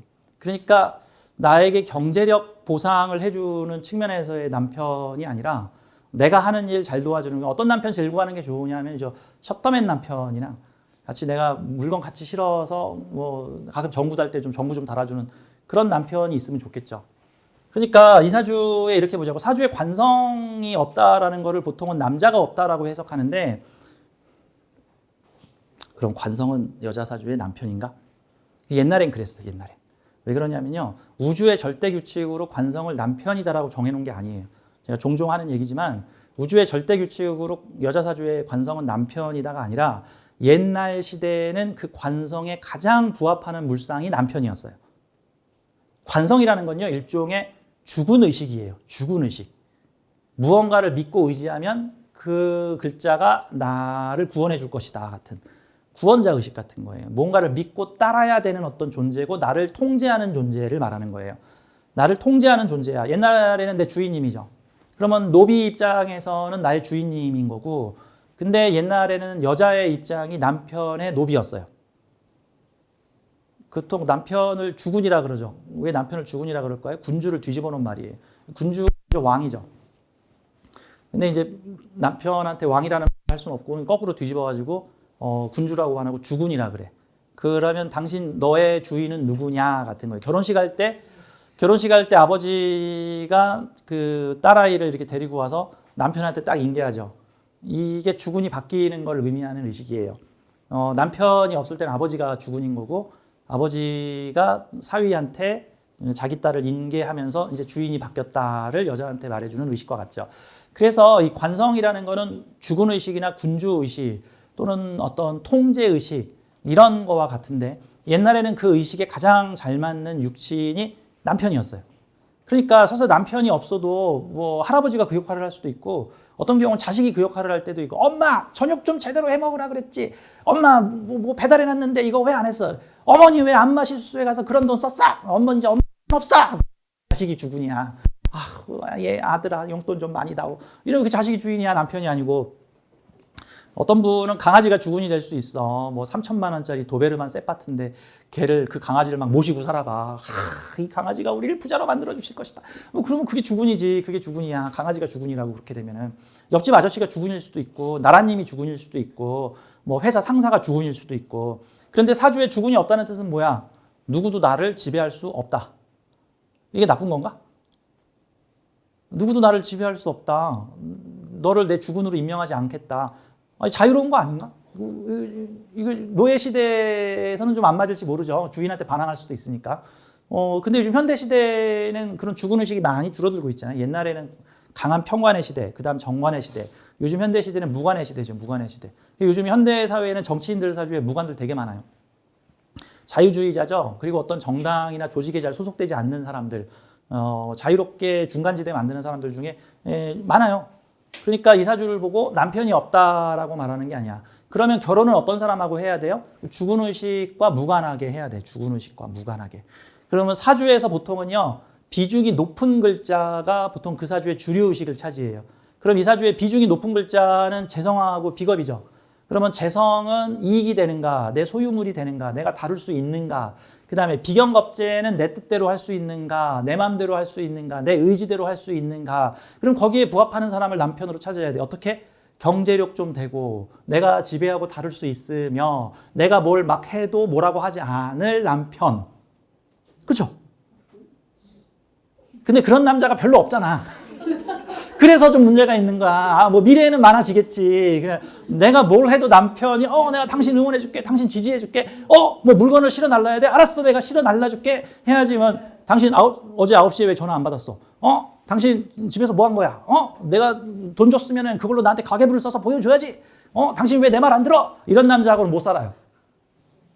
그러니까 내 사주의 주된 특성이 여기 있는 재성이니까 현실적으로 세상을 지배하고 장악하고 다루어 보겠다라는 거고, 비경겁재니까 내 힘으로 할 수 있다라는 거고, 시주의 개인성에서는 나의 상관성을 발현하니까 내가 가끔은 돌봐야겠다라는 의식도 있는 거고, 인성이 있으니까 내 가족은 내가 힘들고 우울할 때 나를 좀 따뜻하게 해줘야 된다라는 의미를 가지고 있는 게 이게 심리적으로 작동을 하게 되는 거죠. 그러니까 남편이 없다가 아니라 사주 물상에 맞는 남편을 만나면 유리하다 정도로 봐야 되겠죠.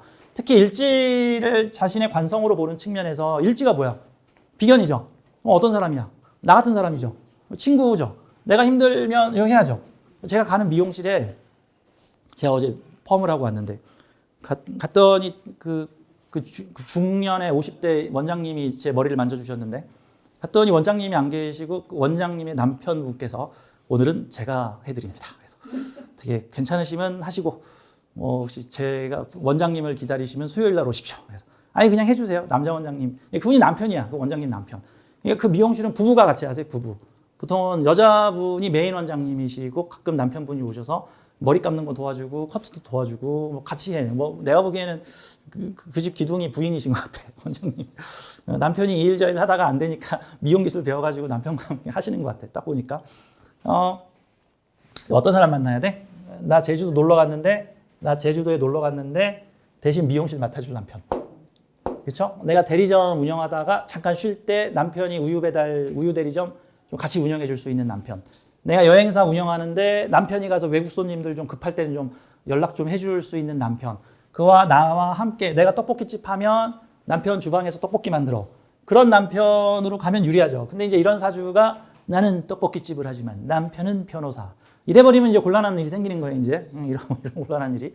그러니까 이게 간여지동, 이런 형태들은 나와 한 몸처럼 움직일 수 있는 사람을 배우자로 만나면 찰떡궁합이다 이제 정도로 봐야 되는데, 내가 학교 선생인데 이 사람도 학교 선생, 내가 의사인데 이 사람도 의사, 내가 출판사에서 근무하는데 이 사람도 출판사에서 근무해, 내가 여행사 직원인데 이 사람도 여행사, 내가 미용 뷰티 분야에 근무하는데 이 사람도 미용 뷰티, 내가 경찰인데 이 사람도 경찰. 그래서 내가 하는 일을 완벽히 이해해주고 급해서 내가 힘들 때는 내 남편이 와서 그 일을 같이 도와줄 수 있는 사람. 설사 나중에 직업이 바뀌더라도 내 직업에 대해서 서로 이해해줄 수 있는, 그리고 급할 때는 그 일을 대신해줄 수 있는 사람.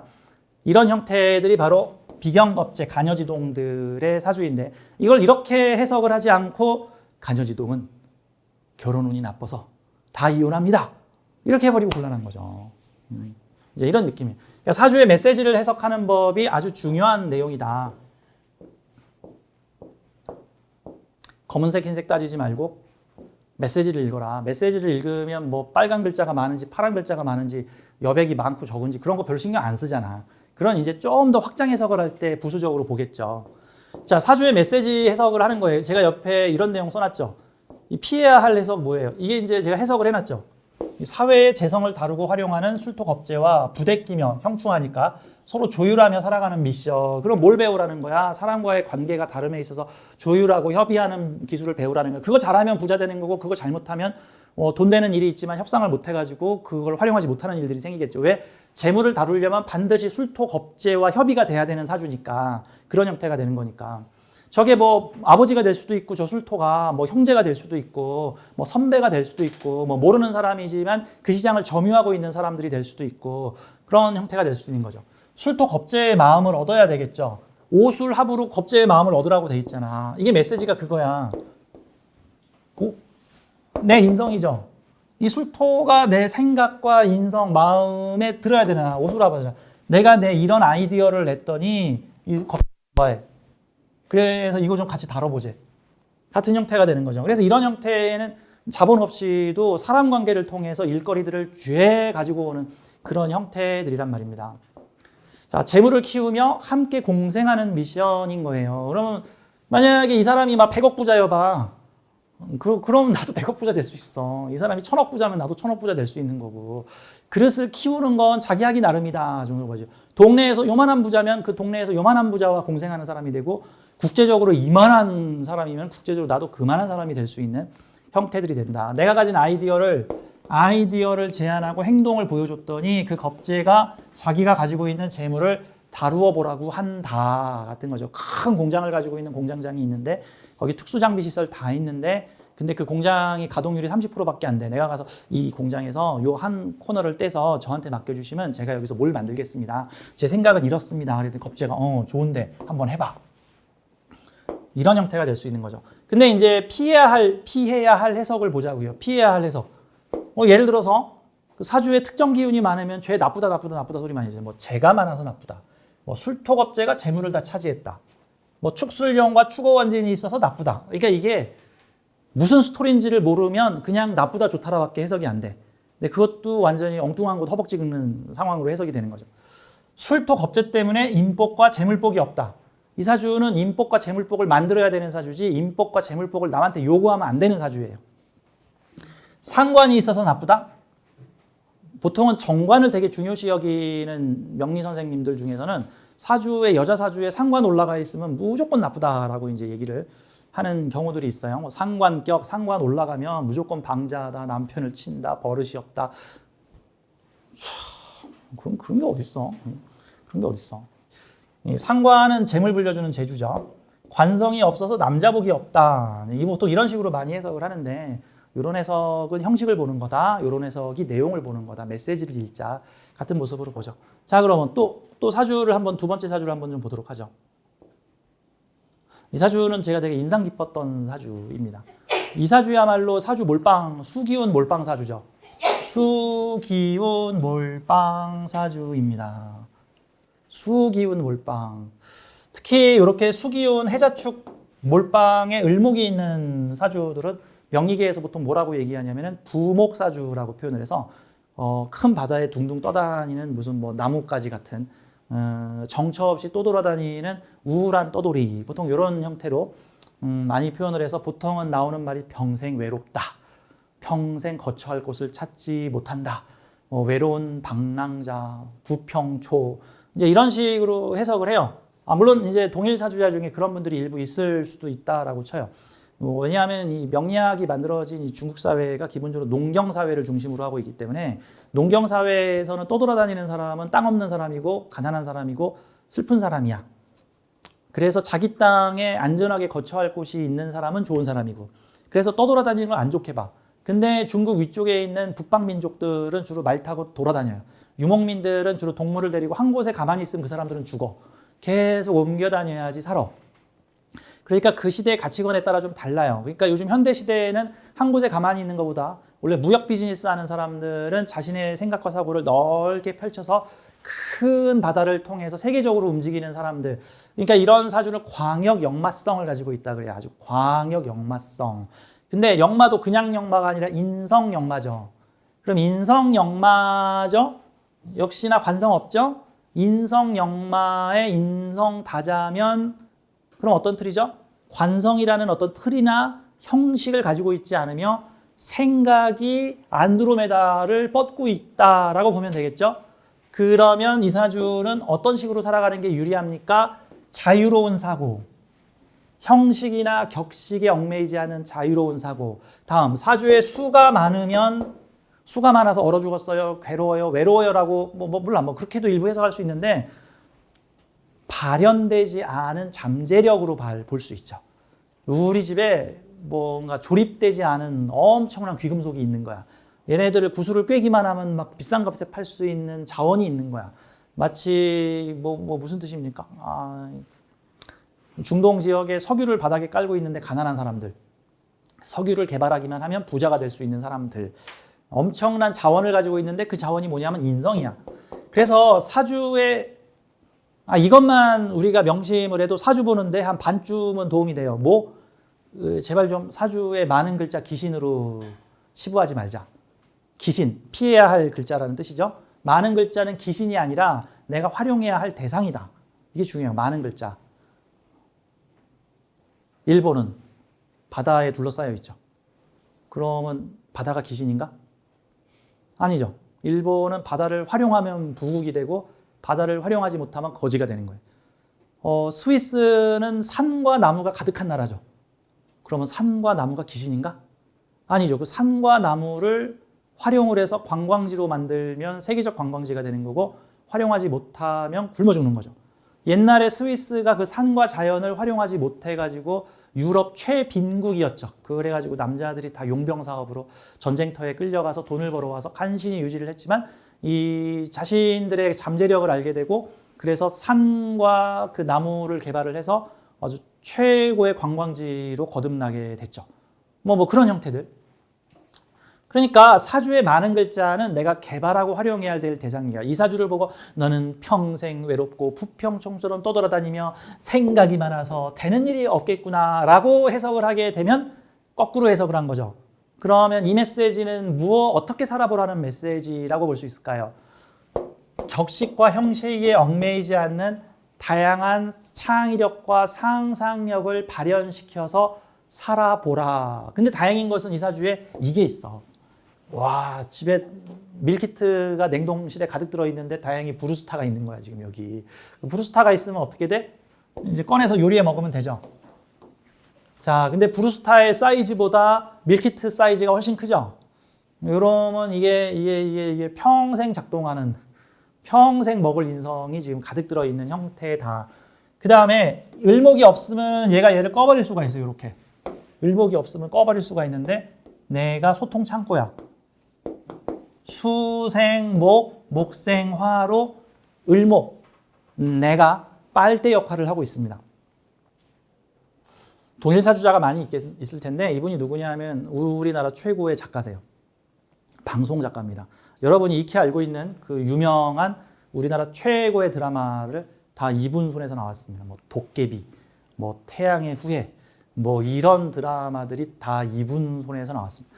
저하고 직접 상담하신 케이스는 아니고 이분 밑에 계시는 분께서 우리 작가님 이번 작품 잘 될까요? 해가지고 사주를 봤던 케이스입니다.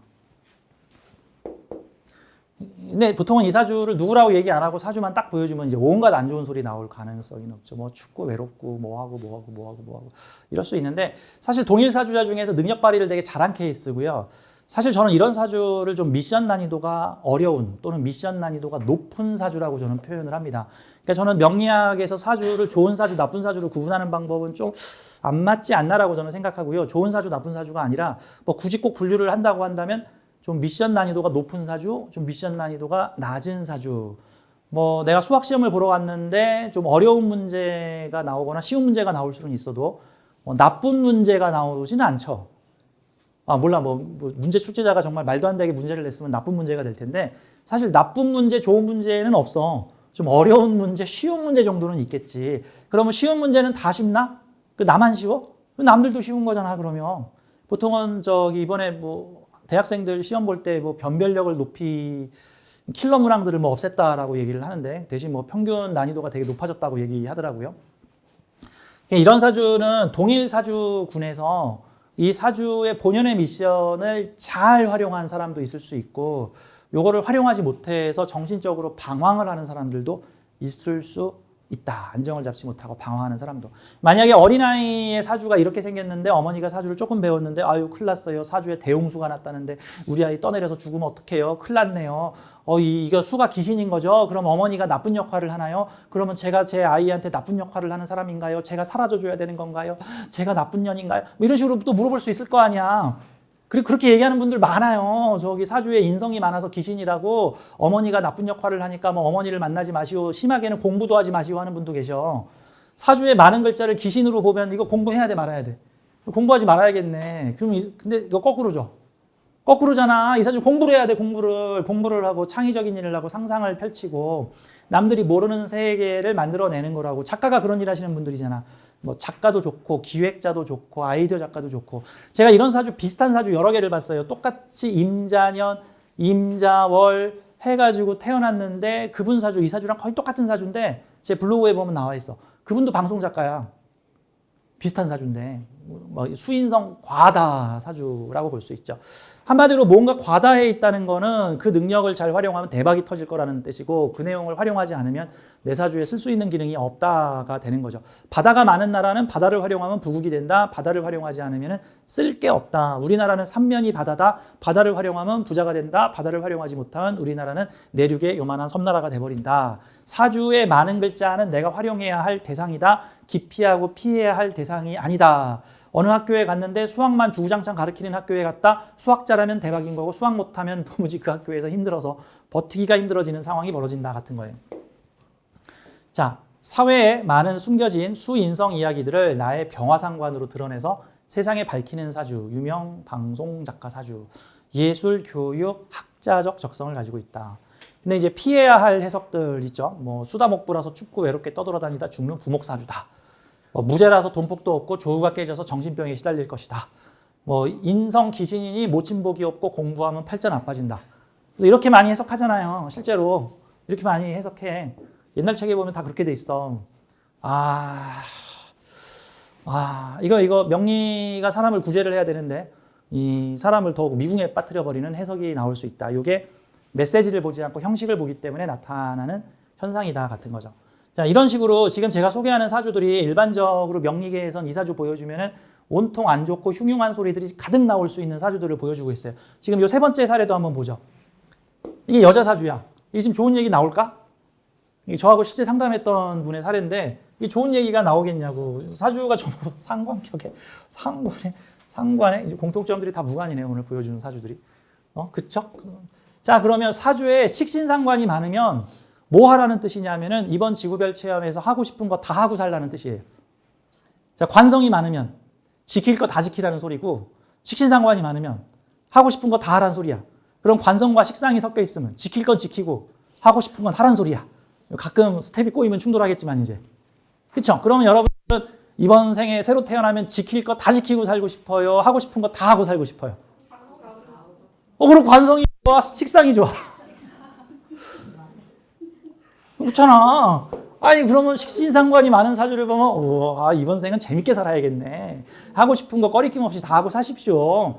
이런 사주가 하고 싶은 걸 못하면 병이 나요. 하고 싶은 걸 못하면 병이 나 괴로워.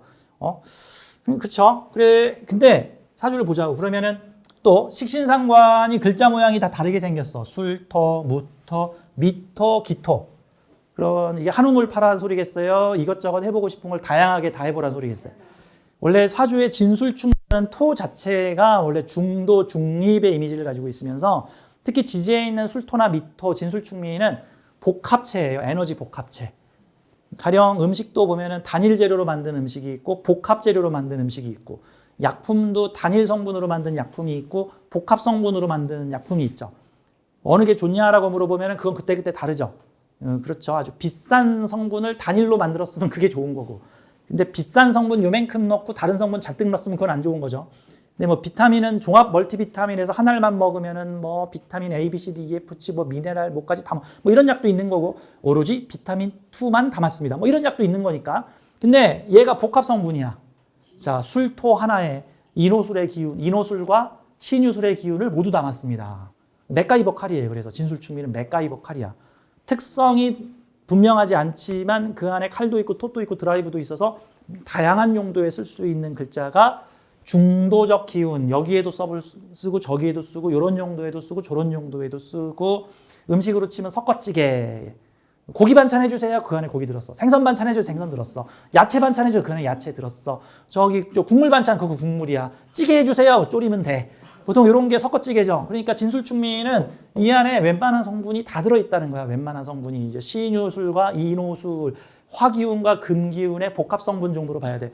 그러면 복합 성분 술토에 이 해묘미와 사오미가 복합되어 있는 미토 성분이니까 그러면 복합된 재주와 능력을 활용하라가 돼 있는 거고. 자, 사주에 보니까 사회궁을 한 짝으로 보시고 일시궁을 한 짝으로 보는데 요 상관은 원래 나의 재주였을까? 이분들의 재주였을까? 내 앞에 병호라는 사람들이 부리던 재주야. 무술은. 그들의 재주를 내가 물려받는 형태가 되는 거고 그러는 와중에 술토 방식이 아닌 미토 방식을 내가 만들어낸 거예요. 스토리를 해석해가면 그렇게 되겠죠.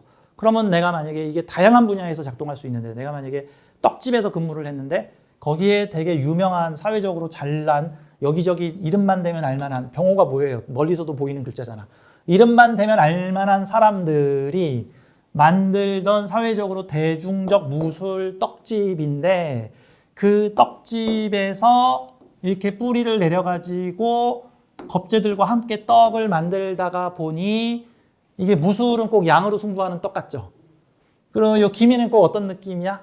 질로 승부하는 떡 같죠. 예쁘게 꾸며가지고 가격 그 떡도 보면은 이만한 가래떡을 3만 원에 팔기도 하는데 요만한 포장떡을 5만 원에 팔기도 하잖아. 딱 그 느낌이 아니에요 지금 그 느낌? 그래서 나는 좀 더 디테일한 재주와 생산성 높은 재주를 부릴 거예요. 특히 요 술토는 저기 을목이나 묘목이 들어가면 인묘가 돼요. 그러니까 이 말인즉슨 이게 돈이 잘 안 되는 재주야. 돈이 죽는 재주, 돈이 죽는 재주. 그렇죠? 요 미토는 돈이 되는 재주예요. 돈이 되는 인성이 되는 재주, 인성이 되는 재주, 인성이 되는 재주, 인덕이 들러오는 재주. 그걸로 내 돈을 벌 거야, 내 사업장을 가질 거야. 내 전시 판매장을 가질 거야. 식신상과는 과정이고요. 재성은 결과물을 다루는 거예요. 내가 공장에서 라디오 키트를 조립하고 있어. 이거는 과정일까 결과일까? 과정이죠. 나한테 미완성 라디오가 와서 내가 조립을 해도 역시나 미완성. 그러면 사주에 재성까지 있으면 만들어서 판매하는 일까지도 내가 참여를 하게 돼. 여러분들은 만들어서 판매하는 것까지 하고 싶어요? 그냥 판매만 하든가 만드는 것만 하고 싶든가 하고 싶어요? 이거 사람마다 다르죠? 사람마다. 그러니까 어떤 패션 디자이너가 있는데 자기가 직접 옷을 만들어가지고 판매까지 하는 사람이 있고 옷을 만들기만 하는 사람도 있고 남이 만든 옷을 받아다가 판매만 하는 사람도 있어.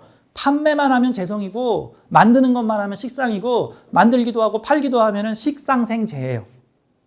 김밥 천국이 있는데 거기서 김밥을 만들면서 팔면 식상생재고 요 지하철역에 보면은 완성된 김밥 파는 데 있죠. 그 남이 만든 공장에서 만든 김밥 받아다 나는 판매만 하면은 그건 재성이야. 그러니까 무식상은 돈을 못 만든다가 아니야. 과정에 참여하지 않는다야. 빌딩을 짓고 공사하고 만드는 사람은 빌딩 만들어지는 과정에 참여하는 사람이고 다 만들어진 빌딩을 판매하거나 전시하거나 분양하거나 하는 사람들은 재성을 쓰는 사람들인 거죠. 그렇죠? 그러니까 뭐 식상 없는 재성은 말짱 꽝이다. 이제 이런 식으로 해석하지 말자고요. 옛날에는 말짱 꽝일 수도 있어. 옛날에는 분업화가 안 돼 있어서 자기가 뭐 옷감을 가져다가 만들고 다 했으니까. 근데 요즘 시대에는 분업화가 잘 돼 있어서 나는 그냥 고기를 잡기만 할 뿐이고 파는 거는 저기 수산시장에 있는 사람들이 알아서 팔 것이고 나는 농사를 짓기만 하면 될 것이고 이거 파는 거는 저 양곡 판매장에서 알아서 판매를 할 것이고 나는 그림을 그리기만 하면 될 것이고 판매하는 거는 저 미술관에서 알아서 팔아줄 것이고 뭐 이런 거 같은 거죠. 자, 이사주는 이러한 과정적 작업에 참여하다가 나의 시장, 전시 판매장, 내 기술이 모여있는 곳. 그러면 이사주는 인생 후반에 가면 겁재의 재주와 나의 재주를 혼합하여서 팔 것이다가 되는 거죠. 그러면 이사주에서 이거야. 내가 만약에 겁재와 관계를 가지면 사주를 다 쓰는 거고 겁재와 관계를 갖지 못하고 독고다이로 나 혼자 알아서 할 거야. 그러면 요 동네가 사라져요. 그러면 나중에 만약에 요 동네를 내가 쓰지 않으면 요거는 나의 기술이고 사회의 다른 기술을 쓰는 사람들과 경쟁하는 상황이 벌어지. 경쟁하는 상황이.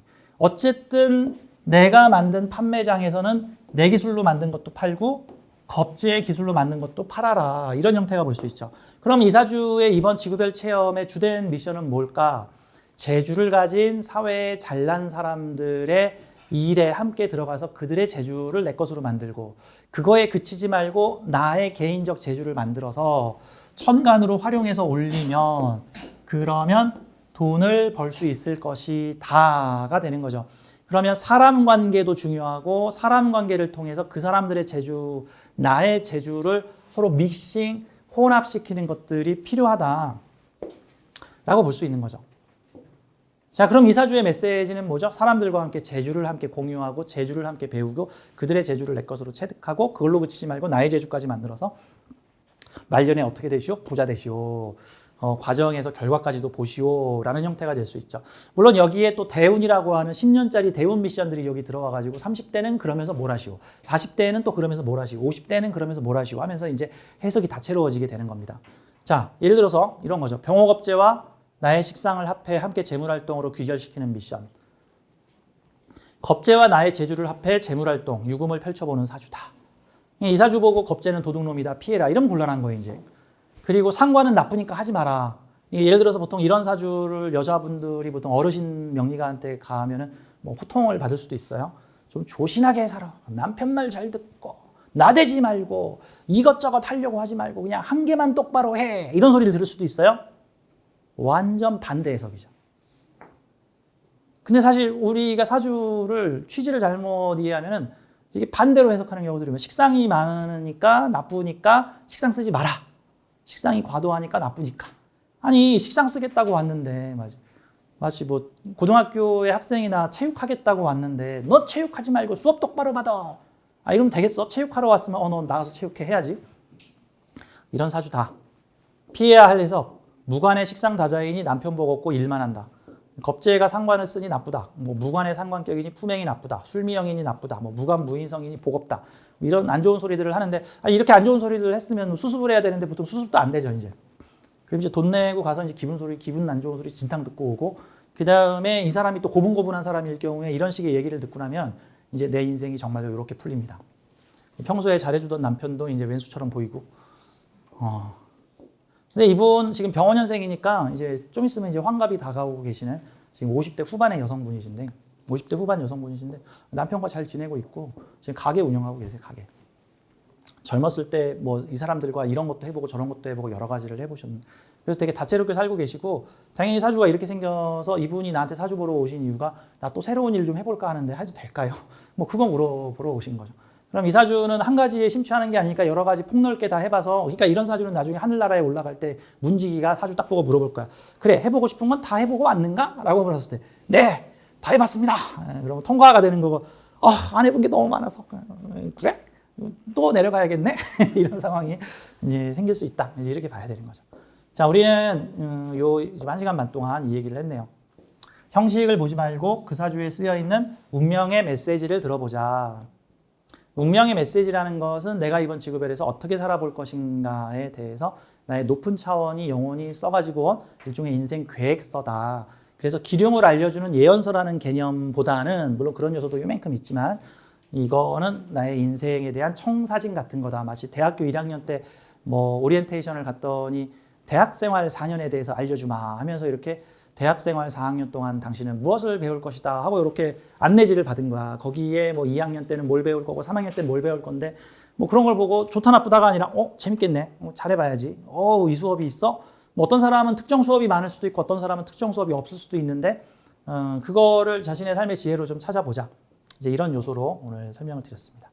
10분 정도 쉬었다가 시간을 좀 많이 썼는데 다음 2교시는 좀 짧게 할게요. 10분 쉬었다가 또 진행하겠습니다. 감사합니다.